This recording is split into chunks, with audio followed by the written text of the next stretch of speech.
And I'm going to share with you insights into a contemporary topic today about leading and engaging a multi-generational workforce, and what's your role as business leader and as HR practitioner in achieving that, in meeting the aspirations, the challenges of today's workforce, the next generation of leaders.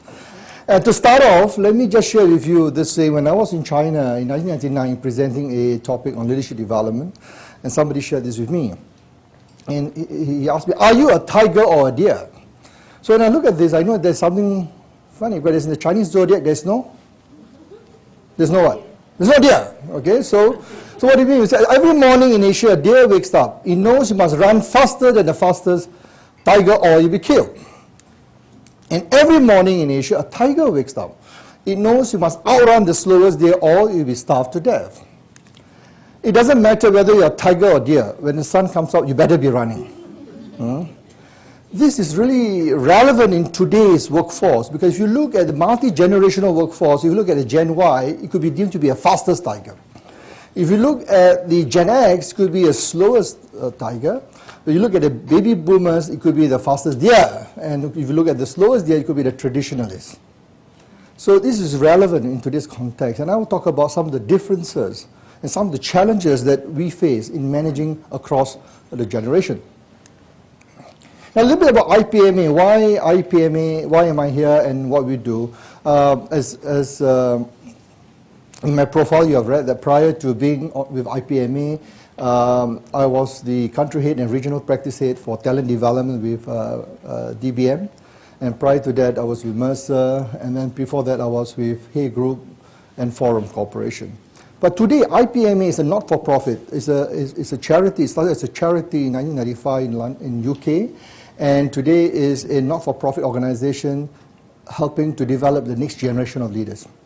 So what we do is we do research and we help leaders in emerging economies to identify the competencies and developing them to be the next generation of leaders. And that's the area of research that I do. And my book is published in that topic called the Maximizing the Potential of Future Leaders. And I'll give you the link that you can download later.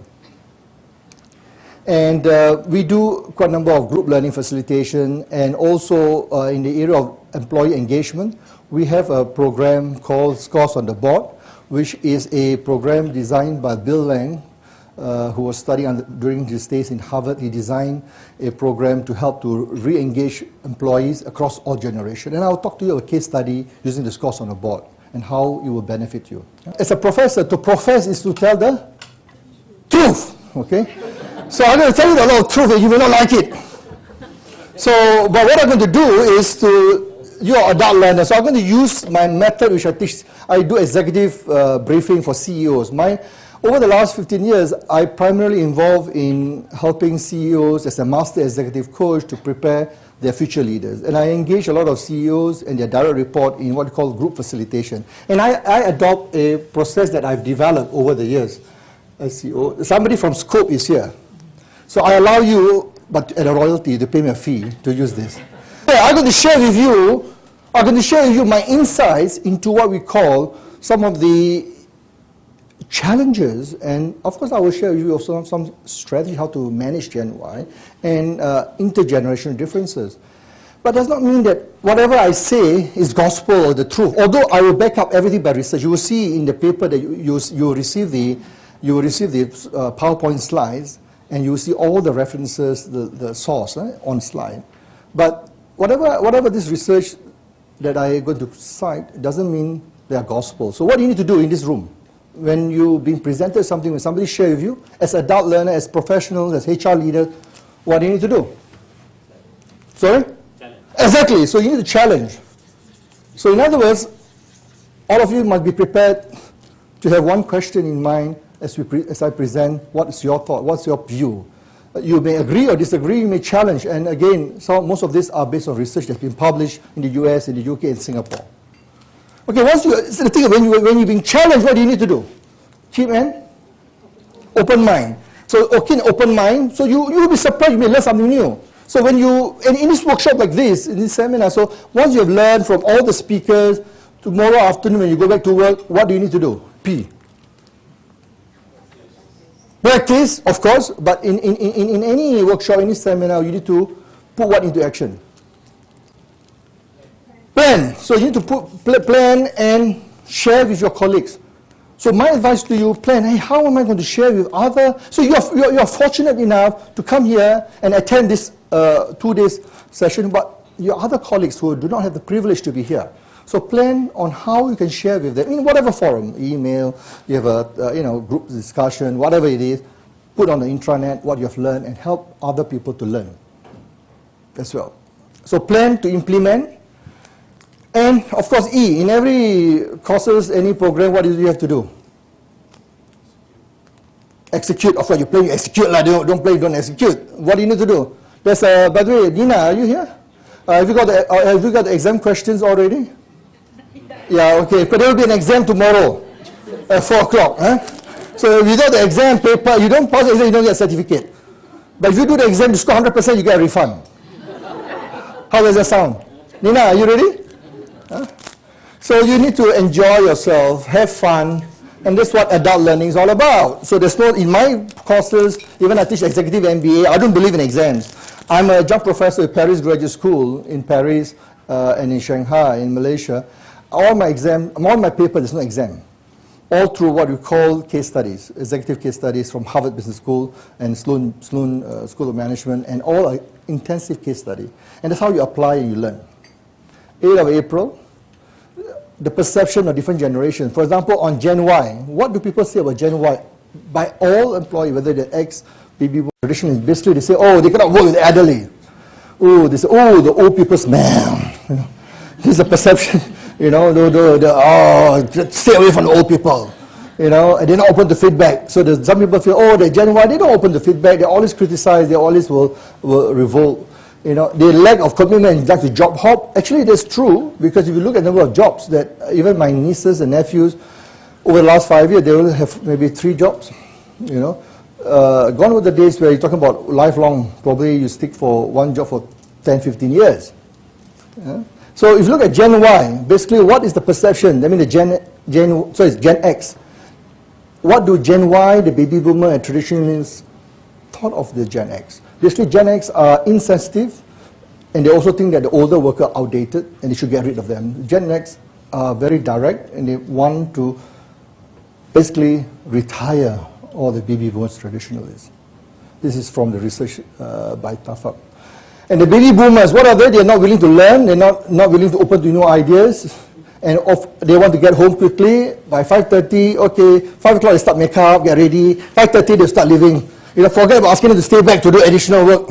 Forget about asking them to do, stay on to help you out. No, they will not. Basically, these are the mindset. Of course, the traditionalists. When I ask the Gen X and Gen Y and baby boom, what do you know traditionalists? Those in the 60s and 70s. Oh, they are very slow to understand. Okay, and they are slow. Period. They're very slow. But we forgot that one day we're going to be like them. Yeah. So this is something we need to bear in mind. On average, across industry, I found is 18 months. Technology could be less than 12 months. High-tech companies. And what are the top 3 reasons? Why do good employees leave Gen Y? What do you think they leave the organization? Sandra? Better job satisfaction elsewhere, or something else that meets their higher goals elsewhere. Okay, aspiration goals, career development goals. Yeah, that's one of the reasons. What else? They're bored. Yeah, exactly, because you don't find a job no longer challenging.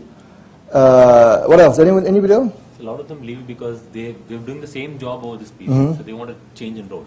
So yeah. They don't get it in the same organization. Absolutely. So that's where you need to really look at the job scope and look at how do you enlarge the job or find new ways to re-engage them, having other responsibilities. Interesting, this is a guy who was interviewing a group of Gen Y. So let me see if I got this right. You want to skip all the steps and just go straight for the money. Go for the money, You think you agree with it, Gen Y, they'll go for the money? Do you think Gen Y is only interested, or primarily, or among other things, the top 3 is about reward? You don't think so? No. Later you'll see whether that's true in a short while, some of the research I show, but it is one of the top 3. Show me the money! Show me the money! You don't show them the money. To them, money is hygiene. It's hygiene factor. But it must be adequate, and they want you to be able to put a 75 percentile. You must be above market to be able to attract that. I'm talking about these are good Gen Y high potentials. What drives employee engagement? What makes them do, say, and stay? You know, engagement is the 3 words. What they do, what they say, and what they say. And they stay in the organization. So what is it that will drive the employee engagement? The belief in the company. Yeah, belief in the company, okay, maybe, yeah.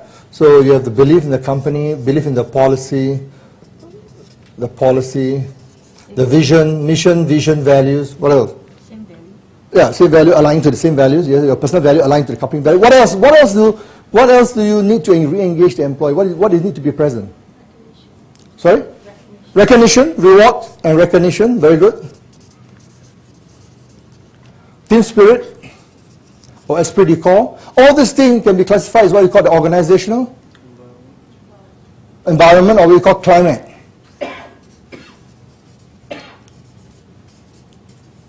So an organizational climate is how are things, how do people feel about working in the organization? And the one way to test organizational climate, every Monday morning, if I have the time, I always schedule my customer meeting on Monday morning, on purpose. I will go to organization, and one thing I do is to talk to the receptionist. And I ask this question. I say, hi, Sarah or Jenny or whatever, how do you feel this morning coming to work? Do you feel excited? Are you energized? You know, how do you feel? You know, they'll tell you, really? Look at him, oh, he's again. Look at him, he just walked in. You know, he's referring to the boss or to one of the managers. Oh, really? You really want to know? Oh, I don't think you want to know. You know, the emotions about how people identify with the organization. So it's about what we call climate. But who drives the climate? Who do you think drives the climate? Exactly, leaders. The leader's effectiveness. And this is the level of your EQ, emotional intelligence, EI. EQ is a measurement. EI is emotional intelligence. And you talk about the leadership style. Is it my way or the highway? Or is a visionary, authoritative visionary style supported by a coaching style to help to engage employee? So clarity, and one of the dimensions of climate is clarity of the mission, vision, objective.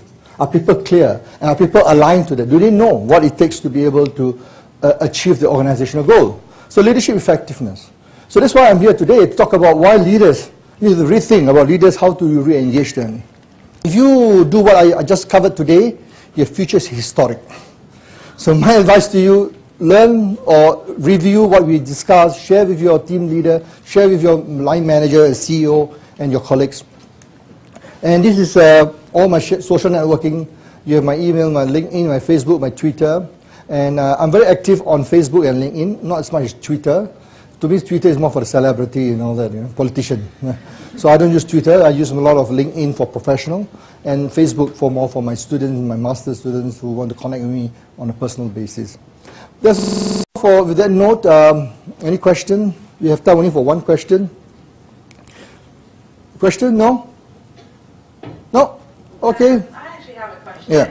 So going back to the sort of leading multi-generational workforces, you know, a lot of this group are HR managers who typically come in to mediate situations where, you know, managers and teams of employees, maybe due to their differences in generation, are having issues. So how would you advise sort of the group, you know, what are the sort of, you know, the monthly meeting was a great sort of, you know, example that you use. Is there anything else that they can do to sort of take what has been, what you've sort of shared here today and quickly sort of help sort of maybe leaders who are leading multi-generational workforces to sort of engage better business unit heads, line managers? I think the most important thing is going back, look at your own workforce, identify those leaders. I think a lot of leaders are too preoccupied with what they do every day. We tend to forget, you have a lot of business priorities. They need to re-engage and understand and show, as I said, ontological humility, show concern for this group of Gen Y, and spending time, simply spending time. How many of you has spent time to talk to the Gen Y? And I was presenting a paper last week at the AmCham, American Chamber Roundtable, HR Roundtable in Singapore. And a lot of the participants were saying that in China, it's exactly what they require. If you don't show that, you don't talk to them, you don't spend time, and HR is very well respected. In China, compared to many other countries, China in HR is well regarded. Do you know that? So those of you, because of the confidentiality, and people regard HR as someone that they can trust, and they will share a lot of their challenges and their aspiration. So as a HR leader, my advice is start thinking, identifying, have focus group session, talk to them, what is it that they need, what are the issues, what are the challenges they face in a very informal setting, through lunch or going out for drinks, and get to know them, and then bring back to the table, talk to the line manager, talk to your CEO. The best person you need to re-engage is your CEO. So the CEO needs to demonstrate that you care. The head of organization, not necessarily CEO, the head of organization in your respective business unit, they need to understand. For HR is to dare to make the difference, to cater to the different needs of the generation. That's right. Yeah, because HR will be known to be, or we are, it's given that we need to be very consistent so that we appear to be very fair. That's right. Yeah. Yeah, you brought a good point. The word that you need to use, and I'm going to share with you, called procedural justice. Are you familiar with this term in HR? Only Jaya seems to be nodding, the rest of you. This is a term that you need to, what you just explained is very, very, very true.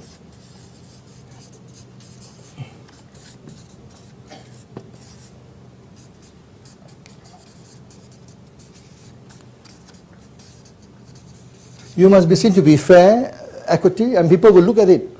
So do you have a procedural justice implement, the way you implement your policy, the way you do your recruitment, the way you compensate?